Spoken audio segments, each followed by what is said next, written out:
Então, dando início, tem algumas questões ali. O que é avivamento espiritual? Né? Primeira pergunta ali. E eu quero que você participe um pouco, então. O que é para você avivamento? Quando você ouve avivamento, quando você ouviu, o que significa para você o avivamento espiritual? Vamos lá. Alegria da salvação, cheio do Espírito. O que mais? Tem aula lá se quiser, viu? Se quiser, não é obrigado aí não. Oi? Voltar ao primeiro amor.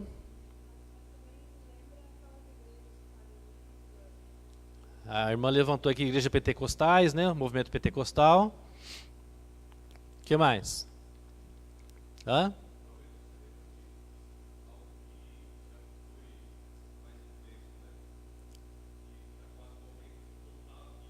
Algo que está quase morrendo, precisa voltar à vida. Né? Eu estou repetindo aqui o que os irmãos estão falando, porque está sendo gravado e fica lá registrado lá no áudio. Então, segundo o Cabral, é algo que tem que ser buscado o tempo todo. Ok? Estou resumindo aqui. Quantas pessoas você já levou a Cristo esta semana? Não responda, só pense. E esse mês? E esse ano? E desde que você se converteu, quantas pessoas você levou a Cristo? Se você nunca levou ninguém a Cristo, comece a se preocupar. De verdade. Algo não está certo. Não é? Porque nós estamos nesse mundo para quê? Para levar pessoas a Cristo. É para isso que a gente está aqui. Você entende? Teve essa experiência de diretamente evangelizar uma pessoa e ela se converter de imediato. Mas talvez você tenha plantado uma sementinha que lá na frente essa semente brotou. Acontece muito isso também. De repente você foi um dos que Deus usou nesse intermédio. Quando eu me converti num acampamento de carnaval de jovens, igreja do Monte Castelo. O pastor José Soares estava pregando no dia, acho que foi dia 16 de fevereiro, se não estou enganado, acho que é o mesmo dia do aniversário da Patrícia, inclusive. E o pastor fez um apelo, eu levantei a mão, aceitando Jesus. Mas será que foi só esse momento que o pastor pregou e eu já me converti? Ou será que houve algum outro trabalho anterior que veio antes da minha vida? Essa é a questão. Então aí eu comecei a pensar e lembrei que a minha avó já era crente, ela já orava por mim durante muito tempo. Depois eu me lembrei de um amigo que sempre falava de Jesus para mim na escola. E eu comecei a lembrar de pessoas que já tinham falado de Jesus para mim, eu fui lembrando disso. Então, é uma sucessão de pessoas que pregaram para que eu me convertesse. Obviamente que tudo isso é obra do Espírito Santo, como os irmãos meus colocaram. Outra questão lá, será que a carta de Laodiceia não é para nós? A carta de Laodiceia é aquela que Deus fala assim, olha, vocês não são frio nem quente, vocês são morno. Eu estou com vontade de vomitar, estou com nojo de vocês. Estou falando com as minhas palavras, tá? Mas em outras palavras é isso. Então a questão isso aqui são questões para a gente refletir, tá? Não estou acusando, não estou afirmando nada. Questões para refletir. Você precisa ser avivado? Quantas pessoas você já levou a Cristo essa semana? Será que a carta de Laodiceia não é para nós? São questões para a gente pensar. Você vai levar essas questões para a sua casa e vai pensar você com você mesmo e com Deus. Ok? Vamos continuar para a gente entender bem, então, o avivamento. Então, avivamento não é, tá? Então, aqui é o que não é, que é justamente para a gente não confundir mais. Não é um programa, não é uma campanha. Você vai falar assim, nossa, mas o pastor acabou de falar que a gente está em campanha de avivamento. Exatamente. Nós estamos numa campanha de avivamento, mas o avivamento não é a campanha. Você percebe? Que, de repente, você passa por um mês de campanha de avivamento, você fala, pronto, já estou avivado. Porque eu participei por um mês de campanha de avivamento. Você percebe? Então o avivamento não é a campanha. Cuidado para não confundir. Avivamento não é mudança de doutrina. Tem uma nova doutrina agora que veio lá do Panamá. E essa doutrina que Deus revelou está avivando as igrejas. Não é isso. Cuidado. Não é nova liturgia, não, mudou a liturgia agora. Agora a gente louva, louva, louva, louva e o pastor manda o sermão pelo WhatsApp, não precisa mais pregar. É uma nova liturgia, também não é isso, tá? Não é cura, libertação e exorcismo, não tem nada a ver com avivamento. Eu vi algumas propagandas assim, venha para o avivamento, segunda, terça, quarta, quinta e sexta tem avivamento. No sábado não tem avivamento, só de segunda. Então é uma coisa assim que não faz sentido, você percebe? Então existe essa visão errada do que é avivamento. Então vamos dar uma olhada ali, ó. Avivamento é uma experiência na vida da igreja. Quando o Espírito Santo realiza uma obra incomum, ele realiza primeiramente entre os membros da igreja, é um reviver dos crentes. Não se pode viver algo que nunca teve vida. Assim, por definição, o avivamento é primeiramente uma vivificação, um revigoramento, um despertamento de membros da igreja que se acham letárgicos, dormentes, quase moribundos. Dr. Martin Lloyd-Jones. Eu concordo 100% com esse teólogo aí. Ele é um teólogo do passado. Então ele explica o que é o avivamento na minha visão, de uma forma bem clara, bem simples, né? E eu destaquei aqui porque ele repete 4 vezes, pelo menos aqui, ó, igreja, igreja, crente, igreja. Avivamento é para a igreja. Não é para não crente. O não crente, ele não foi nem avivado ainda, quanto mais para ser reavivado, né? Avivamento, então, na Bíblia. O que a Bíblia fala? Está sempre ligado a uma ação ativa de Deus. O avivamento na Bíblia, então, você vai perceber que é Deus tomando a iniciativa, Deus toca o coração de alguém, o Espírito Santo age na vida de alguém para que aconteça, então, o avivamento. Aqui tem 2 textos, só como exemplo, né? Porventura, não tornarás a vivificar-nos para que em ti se regozije o teu povo? Salmo 85, 6. Alguém leia esse outro aqui, ó. Tenho ouvido. Quem pode ler? As tuas declarações. E me sinto alarmado. Aviva a tua obra, Senhor, no decorrer dos anos e no decurso dos anos, faze-a conhecida. Na tua ira, lembra-te da sua misericórdia. Então, no primeiro texto é um salmo, no outro texto, Abacuque, né, o profeta falando ali. Então, fica claro que não é uma invenção humana, não é uma invenção da igreja, mas é bíblico. O avivamento, ele é bíblico. Olha esse texto aqui, que é o nosso texto principal, que eu coloquei lá no comecinho, eu coloquei ele aqui agora para a gente poder ler. Então, o avivamento na Bíblia, porque derramarei água sobre o sedento, e torrentes sobre a terra seca. Derramarei o meu espírito sobre a tua posteridade, e a minha bênção sobre os teus descendentes, e brotarão, como a erva, como o salgueiro junto às correntes das águas. Isaías 44, 3 e 4. Aqui é Deus falando. Lá no Antigo Testamento, para o povo de Israel. Vale para nós ou não vale para nós? O que os irmãos acham? Hã? Vale ou não vale? Mas ele falou para Israel. Exatamente, é o mesmo Deus, tá? Então isso aqui vale para a gente sim. E ele fala que ele vai derramar essa água sobre quem tiver sede. Você percebe aqui que tem uma condição aqui, tem que estar com sede, né? Você tem que estar sedento, tem que pedir. Torrente sobre uma terra seca. Depois a gente vai ver algumas histórias de avivamento que mudou não só a igreja e pessoas, mas mudou nações, mudou países, mudou a situação de vida de um povo inteiro. Mudou a história de nações.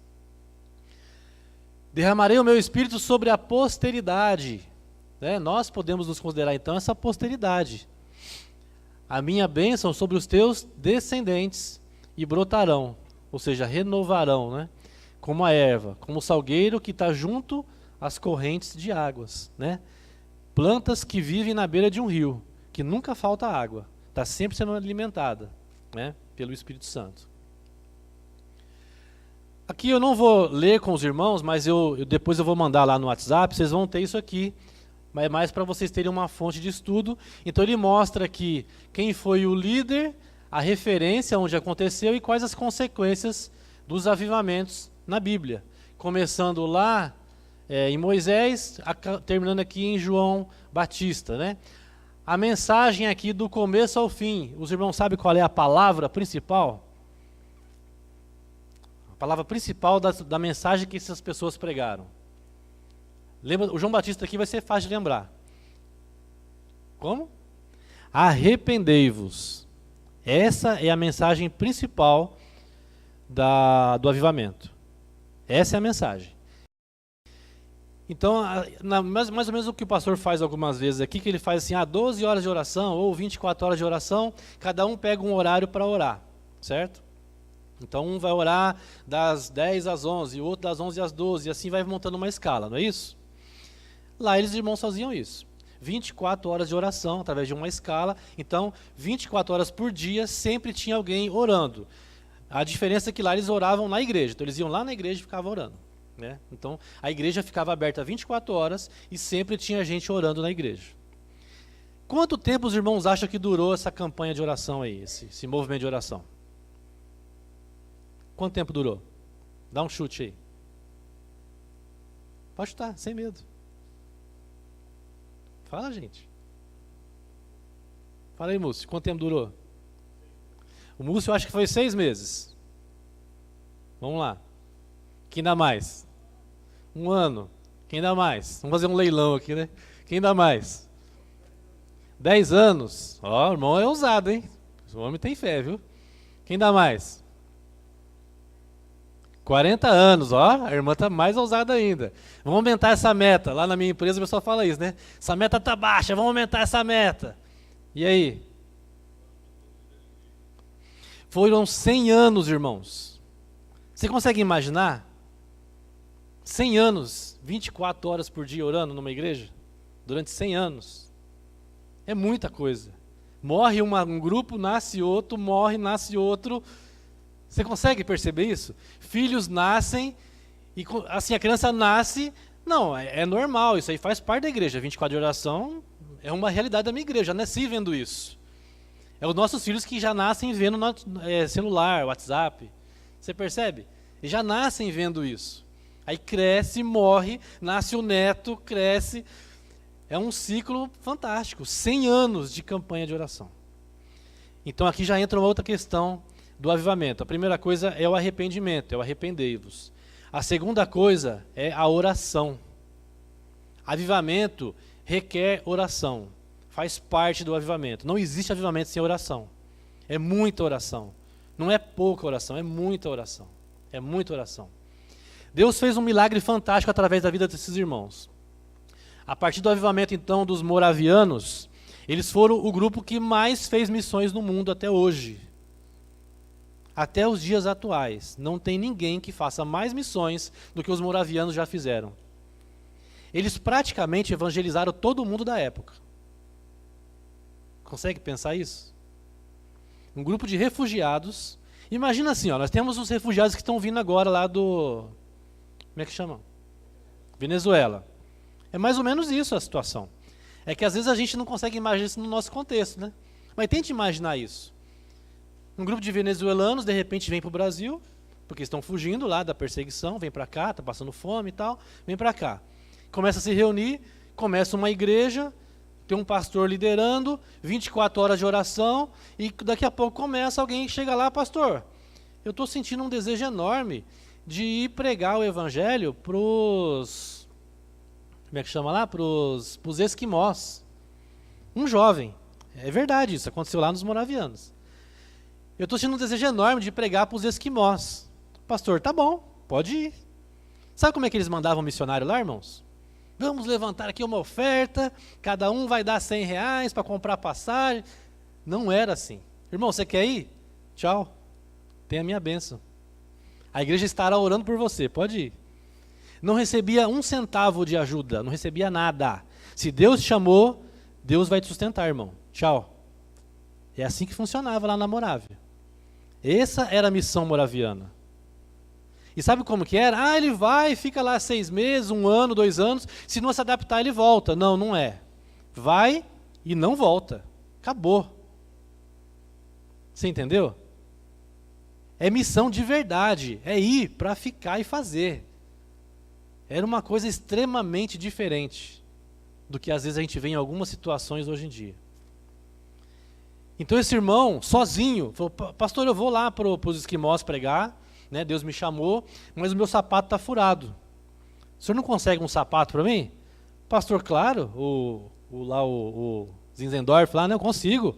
Amanhã cedinho eu levo lá na sua casa, que você vai pegar o navio, né, tal, então eu vou lá levar para você cedinho um sapato.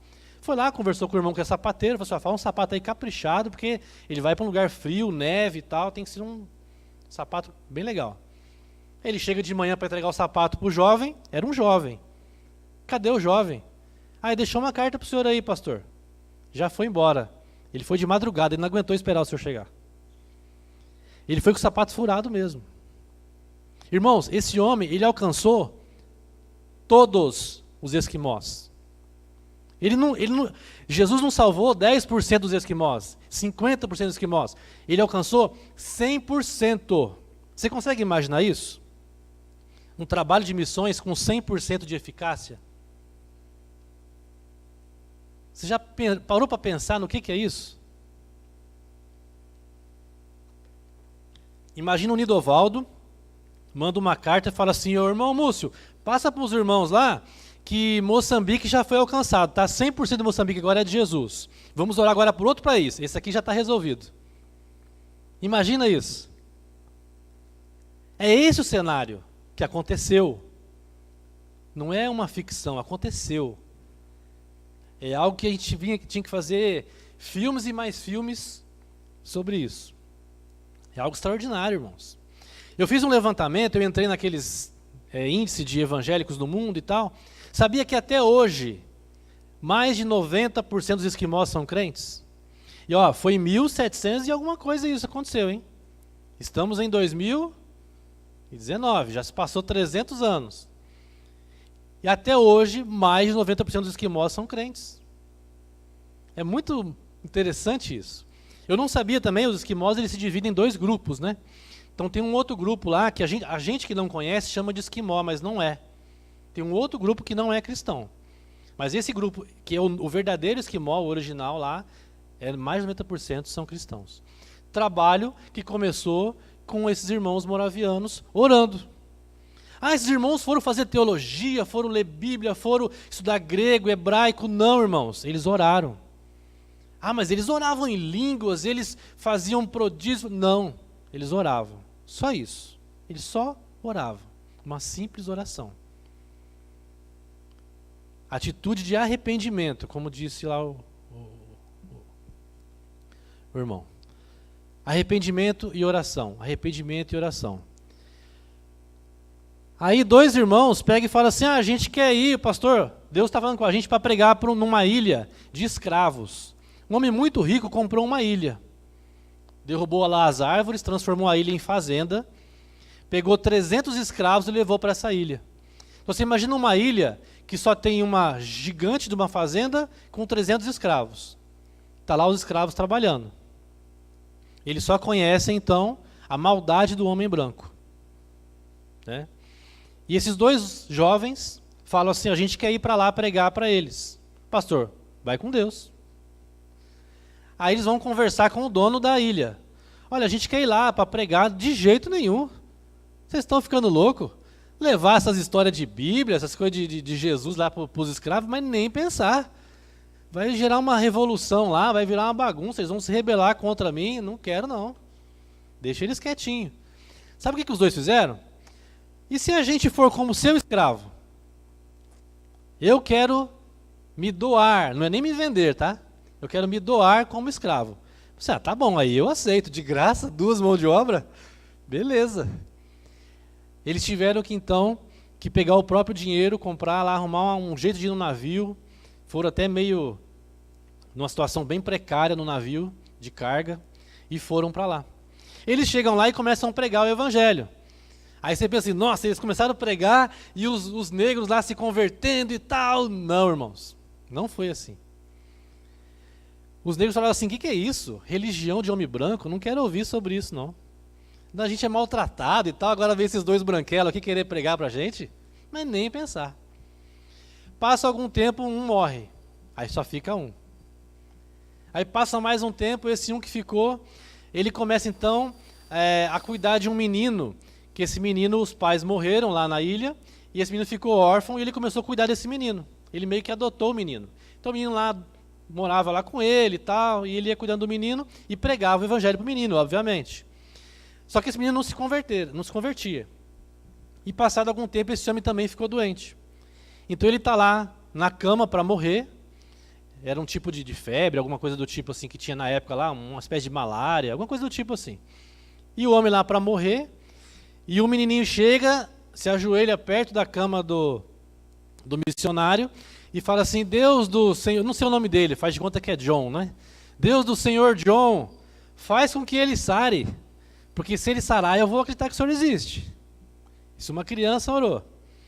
E no dia seguinte o cara amanheceu perfeito, sarado, não sentia nada. Uma restauração assim, ó, de um dia para o outro. O molequinho obviamente se converteu, aí sim. Passou mais um tempinho, morreu o missionário. Pronto, acabou missões, né? O que acontece? Os irmãos já devem saber da história, né? A criança começa a pregar, né? E a ilha inteira é alcançada. Os homens, aqueles escravos, foram salvos por Jesus Cristo. É muito interessante. Então, o que é o avivamento de verdade? Ele vai trazer resultados extraordinários.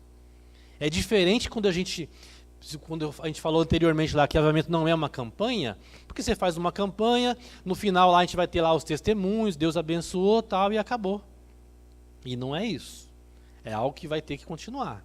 É algo que vai ter que ter resultados extraordinários. Aí a gente vai poder falar assim, não, realmente eu vivenciei um avivamento. Porque eu passei a ter uma postura diferente, a começar de mim, de arrependimento e de oração. Lembre dessas duas coisas, arrependimento e oração. Isso é avivamento. Começar com alguém. Porque a obra é de quem? É do seu Mário? É do pastor Jonas? É do Múcio? De quem que é a obra? É do Espírito Santo. Primeiro que a iniciativa de começar a orar depende de quem? Hã? Depende do Espírito Santo, é Ele quem vai incomodar o nosso coração.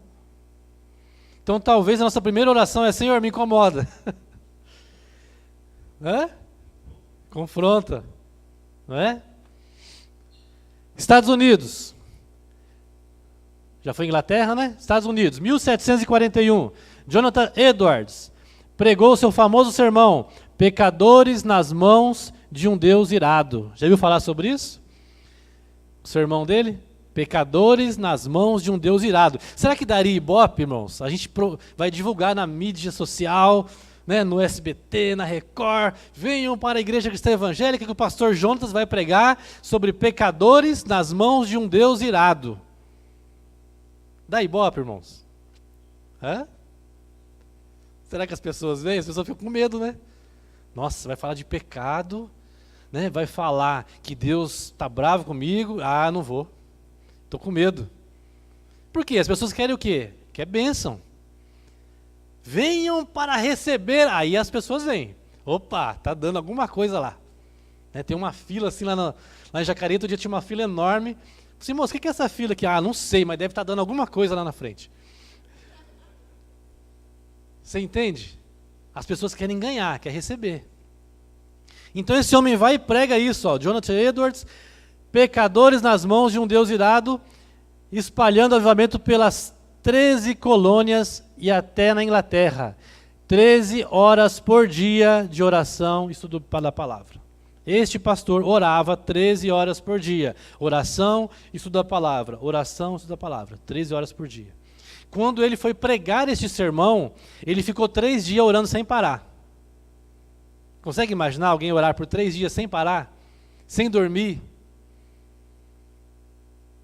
Quando Deus colocou esse sermão no coração dele, ele falou: Deus, para eu pregar isso, tem que ter muita unção. As pessoas contam que quando esse homem fez essa pregação aqui, ao contrário do que o pastor falou que está acontecendo lá na Inglaterra, né, que está fechando as igrejas, né? Nessa época lá, começou a fechar bar, começou a fechar prostíbulo, começou a fechar os estabelecimentos. Teve um sábado que o comércio usava normalmente, o comércio não abriu naquele sábado. Mas não é porque os comerciantes não queriam trabalhar, porque não tinha cliente na rua.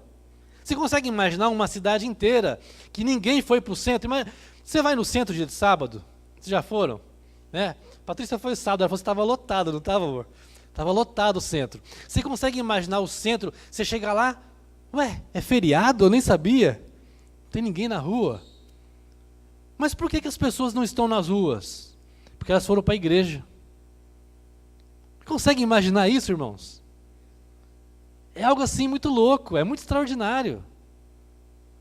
Foram lá ver um homem falar de um Deus bravo. Um pastor maluco lá pregando. O mesmo sermão o tempo todo, isso que é muito mais louco ainda. Ele não fez uma série de sermões e tal. O mesmo sermão o tempo todo. Terminava e começava de novo. E as pessoas iam entrando e saindo da igreja. Fazia que pessoas batiam no peito, pessoas chorando desesperadas, porque elas entendiam que elas estavam 100% erradas, que elas precisavam de Deus. Conversões assim, a centenas, aos milhares. 1906, William J. Seymour, Rua Azusa, Assembleia de Deus. Ainda não era Assembleia de Deus, tá? Eu coloquei ali só para os irmãos saberem que deu origem à Assembleia de Deus. Mesma coisa, um grupo de irmãos começa a orar, né, liderados por este homem aqui, pelo Seymour, começam a orar, eles tinham uma missão lá na cidade já, começam a orar e Deus faz um mover extraordinário, que começa a alcançar toda aquela região. E se espalha pelo mundo, e hoje nós temos a Assembleia de Deus em tudo quanto é esquina. É algo fantástico, irmãos, você pensar nisso. Você pode ir numa cidade, pode não ter farmácia, pode não ter caixa, pode não ter Bradesco, pode não ter nada, mas vai ter uma Assembleia de Deus. Não é? Você vai numa fazenda lá no meio do mato que não tem nada. Tem algum grupo de crente que se reúne aqui? Tem os irmãos da Assembleia, você vai ali. Não é? É fantástico, irmãos, é bênção de Deus. É bênção. E não é só no Brasil, é no mundo todo tem assembleiano, gente. É demais. Os nossos irmãos assembleianos estão em todo lugar do mundo. Não é só no Brasil, a gente acha que só está no Brasil assembleiano, né? Está no mundo todo. E começou aqui, ó, um pequeno grupo de irmãos. Sei lá, tinha 6 pessoas, 10 pessoas que se reuniram para orar. Oração e arrependimento. Oração e arrependimento. Ah, mas é tudo coisa antiga, não tem coisa recente? Tem aqui, ó, 1989. Na Romênia, Deus usa uma igreja de 80 membros. Quantos membros tem a nossa igreja? Hã? Mais de 100, né? 160? 160, alguém sabe? É isso? 160 aproximadamente. Então tinha o dobro, aliás, metade da nossa. 80 membros. Para derrubar o ditador Ceausescu, o nome do cara. Consegue imaginar isso? Uma igreja com 80 pessoas que consegue derrubar um regime ditatorial. Nossa, os irmãos eram muito bons de luta, né? Fazia jiu-jitsu e tal, né? Será que era isso? Qual foi o segredo deles? Oração. Né? O pastor desta igreja estava orando há muito tempo já. A igreja toda mobilizada em oração. A igreja sendo perseguida. Aí o governo, como é que pronuncia? Ceausescu, acho que pronuncia. Esse Ceausescu manda então a polícia lá, o exército vai lá, pega esse pastor, vamos prender ele, vamos matar esse pastor. Aí o exército vai lá e não consegue entrar, por quê? Os 80 irmãozinhos formam uma barricada assim na frente da casa do pastor. Não vai entrar. Para entrar aqui, mata todo mundo primeiro. Será que a gente tinha coragem de fazer isso? O governo manda prender o pastor Jonatas. Aí vai lá a igreja, nós todos, largamos o nosso trabalho, o nosso dia a dia. Manda só um WhatsApp pro patrão, hoje eu não vou, porque eu tenho um compromisso com a minha igreja. Imagina, o patrão responde assim, tá bom, já fica por aí mesmo, não precisa nem voltar mais.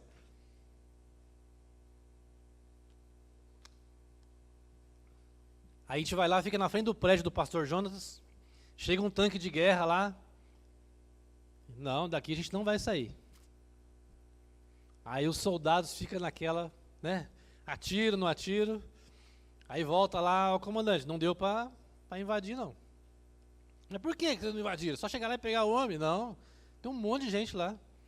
Só que esses 80 irmãos, gente, fizeram com que todo o país, todo mundo abraçasse a causa. Todo mundo começou então a se unir nessa causa. Assim, não vai prender não. E o que acontece? Foi derrubado então esse homem. Derrubou um regime, derrubou toda uma situação. Será que na Venezuela não pode acontecer isso? Pode acontecer. Irmãos, tem crentes lá na Venezuela que estão orando sobre isso. Aqui na MEI nós estamos orando sobre isso. E aí Deus pode fazer um milagre lá. E derrubar aquele homem louco que está lá no poder. E Deus fazer uma revolução. Deus tem mandado um monte de venezuelano para o Brasil. Será que é à toa? Hã? Será que não é para a igreja pregar para essas pessoas? Será que não é para a igreja receber essas pessoas? Estou usando a Venezuela como exemplo, mas está vindo gente do mundo inteiro para o Brasil. Refugiados. O tempo todo. No Rio Grande do Sul, os africanos estão chegando o tempo todo também. É para a igreja pregar para essas pessoas. Então veja quantos avivamentos aconteceram na história. Aqui é apenas exemplo, tem muito mais, tá? Na África, tem lugares inteiros, né? Países inteiros da África que foram alcançados a partir de movimentos de avivamento. Mas seguindo aqui o calendário aqui, né? 1722, 741, 906, 1989, e eu poderia colocar aqui 2019. Poderia ou não poderia? Poderia. Vai depender de quem? Do Espírito Santo. E nós vamos começar a orar. Essa é a proposta. Que a gente ore. Deus, a gente quer ser seu instrumento. A gente quer receber isso do Senhor. Nós queremos o avivamento. Eu quero. E cada um falar, eu quero. E buscar. E ir atrás. Então, resumindo, o avivamento então é o Espírito Santo. É uma ação do Espírito Santo. De oração e arrependimento. É oração e arrependimento. Eu vou repetir isso 1 milhão de vezes para que você vá para casa pensando nisso. Oração e arrependimento. É oração e arrependimento. Tranquilo? Avivamento é o que então? E arrependimento. Isso é avivamento. A gente vai aprender nesses domingos aí sobre o Espírito Santo, vai aprender uma série de coisas, mas a base de tudo vai ser isso aqui, ó. Oração e arrependimento. E não é porque teve um caso lá na história de um jeito, lá no outro caso de outro lugar de um jeito, que o nosso vai ser igual. Deus trabalha de formas diferentes em cada lugar. Deus movimenta igrejas de formas diferentes. E eu creio que Deus pode fazer uma obra maravilhosa conosco, se a gente estiver disposto a abrir o nosso coração. Quando o pastor pegou lá o mascote aqui, né, do Espírito Santo, daí falou que o Espírito Santo, a palavra qual que é mesmo? Significado lá no Novo Testamento? Vento, não é? No Antigo Testamento, lá no hebraico, a palavra é ruá. A própria pronúncia dá a ideia de vento, né? Ruá. Né? Tá soprando. E uma pessoa cheia do Espírito Santo, ela pode sofrer muitos abalos. Aliás, quanto mais você buscar o Espírito Santo e quanto mais você orar, mais problemas você vai ter. Já vou adiantar, tá, irmãos? Se prepara. Porque às vezes a pessoa pensa assim, não, porque agora que eu me converti tudo é mil maravilhas. Não é. Mas agora que eu estou buscando a Deus, estou firme com Deus, aí eu não vou ter mais problema. Não, pelo contrário, você vai ter muito mais problemas ainda. Porque o inimigo se levanta. Só que se você estiver cheio do Espírito Santo, o que vai acontecer? O inimigo derruba e você levanta. O inimigo pode bater com força, mas você se levanta de novo. Você percebe? Esse mascote aqui, o pastor foi muito inspirado pelo Espírito Santo para trazer esse mascote aqui. Porque é realmente essa a ideia. Que você vai ser atingido. Você vai ser abalado. Só que você se levanta de novo. Porque você está cheio do Espírito Santo. Eu tive uma experiência maravilhosa. Eu fui fazer um curso há 2 semanas atrás, lá em Campinas. Fiquei 4 dias lá fazendo o curso. No dia anterior ao curso, eu tive uma dor de estômago. Já assistiram aquele filme O Alien? Alguém já assistiu O Alien? que sai aquele coisa da barriga assim. Pá. Então eu senti que tinha um alien na minha barriga, no meu estômago. De verdade, irmãos, olha, eu ficava imaginando assim que daqui a pouco vai sair um bracinho para fora assim, né, daquela criatura. Porque era uma dor assim, eu não sei explicar a dor que era. Fui pronto-socorro, tomei remédio, parará, dor, voltei para casa. Aí o Arthur ficava assim, não pai, você não vai no curso, você não vai no curso. Não, Arthur, mas eu preciso ir. Fui para Campinas. Cheguei em Campinas, era umas 7 horas da noite, começou a doer. Cheguei lá, já começou a doer. Aí dor, quando foi lá para umas 10, eu falei assim, não, vou ter que ir no pronto-socorro. Aí fui pro pronto-socorro, tomei remédio na veia de novo. Aí o médico deu alguns remédios para eu tomar para tentar aguentar durante todo o período do curso, para depois descobrir o que eu tinha no estômago, e eu voltei pro hotel. Durante o dia, estudei o curso tranquilo, não senti nada, parecia que não tinha acontecido nada. 6, 7 horas começou a doer de novo. Minha segunda noite em Campinas. Falei assim, eu não vou no pronto-socorro. Fica tomando remédio na veia lá, aí passa a dor, aí não, vou ficar aqui. Irmão, foi uma vigília de oração. Né? Porque eu vejo assim, Deus falou assim, já que você não está orando muito, então eu vou fazer você ficar acordado agora. Né? E eu fiquei acordado. Até o outro dia de manhã. Uma noite inteira sentindo dor. Mas não é pouca dor, é muita dor. Eu fiquei igual, sabe o feto assim, quando ele fica na barriga da mãe? Eu passei a noite inteira assim. E eu mandava mensagem para a Paci assim, ora por mim que eu estou sofrendo. Né? E ela orando em casa. Mas eu senti muita dor, muita dor. Mas irmãos, foi muito bom. Falei assim, não, então você é retardado, você é masoquista, você está falando que foi bom, então, sofredor foi, porque eu orei a noite inteira. Você percebe? Deus falou assim, já que você não ora, eu vou te ensinar a orar.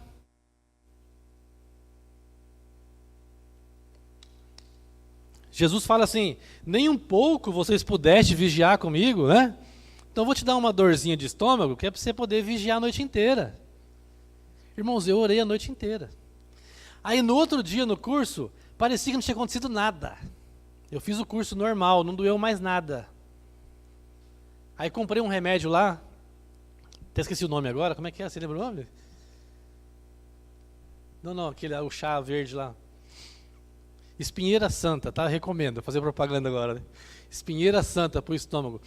Aí comprei lá essa espinheira santa, comecei a tomar esse negócio, era um concentrado assim, para você tomar em um mês, eu tomei em um dia. Porque a dor era desesperadora, né? Então eu ia tomando isso aí. Aí parei de tomar água, só estou tomando chá. De lá então eu estou tomando só chá, por causa do tratamento. Né? Já fui no médico, fiz endoscopia, estou com gastrite, já estou tratando.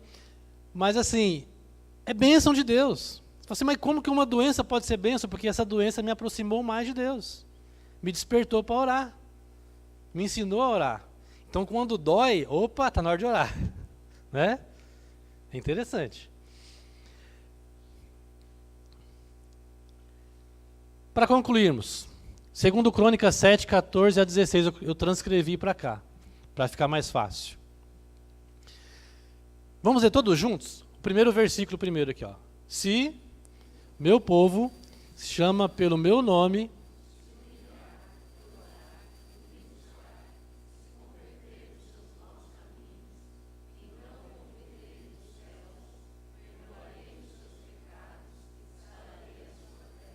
por enquanto só até aí. Amém? Os irmãos concordam com esse versículo? Hã? Você acha que esse versículo é para mim? É para você? É para nós. É palavra de Deus. E ele dá uma condição aqui fantástica. É uma condição, ó. Se, não é? É uma condicional. A gente aprendeu isso na escola. Se o meu povo, então eu quero perguntar, nós somos povo de Deus ou não? Somos povo de Deus. Né? Então a gente está dentro dessa condição, ok? Estamos enquadrados aqui. Se o meu povo, que se chama pelo meu nome, nós nos chamamos pelo nome de Jesus? Nós somos cristãos. O que é cristão? Pequeno Cristo, Cristinho. Né? Pequeno Cristo, cristão. Então, se o meu povo, que somos nós, que se chama pelo meu nome, que é Cristo, fizer o quê? Se meu povo pular, balançar a mão, é isso? Se meu povo der muita risada, se meu povo comprar muita Bíblia, ouvir muita música gospel, se meu povo frequentar todos os shows gospel da cidade, é essa a condição? Se meu povo construir vários prédios, se meu povo comprar cadeira nova para a igreja, se meu povo comprar um estacionamento, que logo logo a gente vai comprar, se Deus quiser, mas se ele comprar esse terreno, essa é a condição? Hã? Oi? Pano de saco. Muito bem, irmão. Se humilhar e fizer o quê? E orar. E me buscar. E... Mas peraí, eu já sou convertido. Será que a gente não tem coisas para converter na nossa vida ainda? Eu tenho. Eu tenho. Se converter dos seus maus caminhos, então, olha lá, se, então, né? Prova do vestibular, né, irmão? Professor aqui. Se, então, eu ouvirei lá dos céus. Olha lá, eu ouvirei. E vou fazer o quê? Perdoarei seus pecados. E vou fazer o quê? A sua terra. Deus, ele vai além. Ele fala assim, eu não só vou converter vou perdoar os pecados, mas que eu vou sarar a terra. A nação vai ser transformada. A cidade vai ser transformada. O país vai ser transformado. O Brasil pode ser a nação cujo Deus é o Senhor. E começa onde? Ah, não, vai começar lá na Assembleia de Deus, porque os irmãos já têm mais experiência, não é? Vai ser lá? Onde vai começar? Né? Cada um de nós, na minha casa. A gente vai orar as famílias umas pelas outras, para que comece na minha casa. Irmãos, eu estive pensando esses dias, a gente mora lá no prédio há 5 anos, já 4 anos, né? 5 anos. 5 anos eu moro no prédio. E para minha grande tristeza e decepção, eu não preguei para ninguém no prédio que eu moro. Esses dias me deu esse estalo, nessas madrugadas de dores aí. Por que eu não preguei para ninguém no prédio que eu moro? No meu trabalho eu prego com muita facilidade. Por que eu não prego no prédio? Você percebe quanto que a gente é negligente? A gente não percebe. Você vai vivendo. Bom dia, boa tarde, tchau, vai embora. Volta pro elevador, pega o elevador, passa na portaria, bom dia, Feliz Natal, Feliz Ano Novo, Filho dos pais, Filho das mães, e vai e volta. Mas você não prega. Você entende? 5 anos. Quantas pessoas eu já conheci ali, quantas pessoas eu já tive contato, quantas oportunidades eu já desperdicei. Percebe o quanto eu sou negligente? Percebe isso?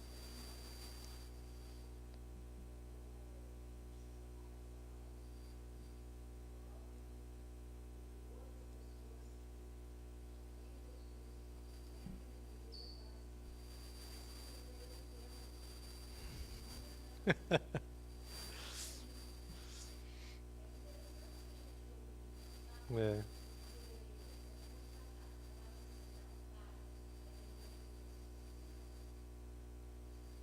É isso mesmo.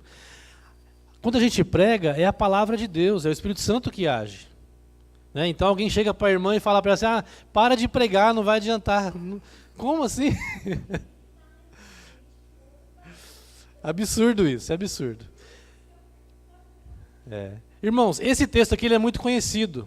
Né? Eu creio que todos aqui já conheciam. Mas essas 2 outras partes, às vezes ela passa despercebida. Vamos ler então na sequência? Estarão...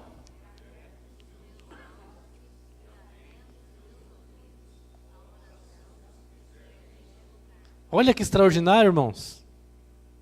Deus está falando o seguinte, olha a igreja cristã evangélica do Jardim das Indústrias. Igreja do Jardim. Estarão abertos os meus olhos. Eu vou abrir o ouvido, vou abrir os olhos, vou ficar atento, os meus ouvidos. Para quê? Para a música que vocês cantaram na igreja. Se estiver desafinada, né, Glaucio?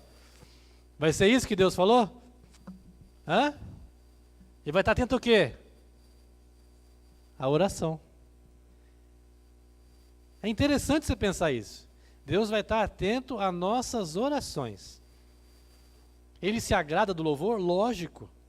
Se agrada da pregação? Lógico. Mas a parte que ele vai estar prestando muita atenção. Aonde? Na oração. Olhos e ouvidos para a oração. Que lugar? Neste lugar. Está lá na sua casa orando? Neste lugar, é a sua casa. Por quê? Olha lá, vamos ler. Por quê?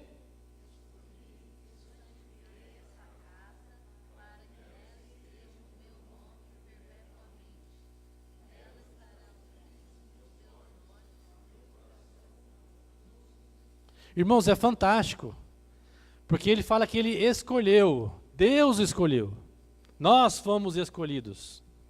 É incrível isso, você pensar nisso. Não que a gente mereça, a gente não merece nada, mas Deus escolheu. Eu escolhi salvar aquele povo lá dentro do jardim, então eu vou ficar com meus olhos atentos, meus ouvidos abertos, e assim, o meu coração, olha aqui, o coração, todos os dias, perpetuamente. Perpetuamente. Consegue imaginar isso? Deus vai estar de olhos, ouvidos e coração voltados para as nossas orações, olhando para a gente. Amém? Topam o desafio, então, do avivamento? Amém? Não tenham medo. Vou falar agora igual Jesus falou para Josué, né? Não temas, não te espantes, né? Seja forte e corajoso. Seja forte e corajoso. Deus vai fazer coisas extraordinárias, eu tenho certeza. Coisas que você nunca imaginou. Vai colocar ousadia na sua boca para você pregar para quem você nunca pregou. Você vai fazer coisas que você achava que não era capaz de fazer. Quando você começar a orar pedindo avivamento. Amém? Vamos orar então, encerrando?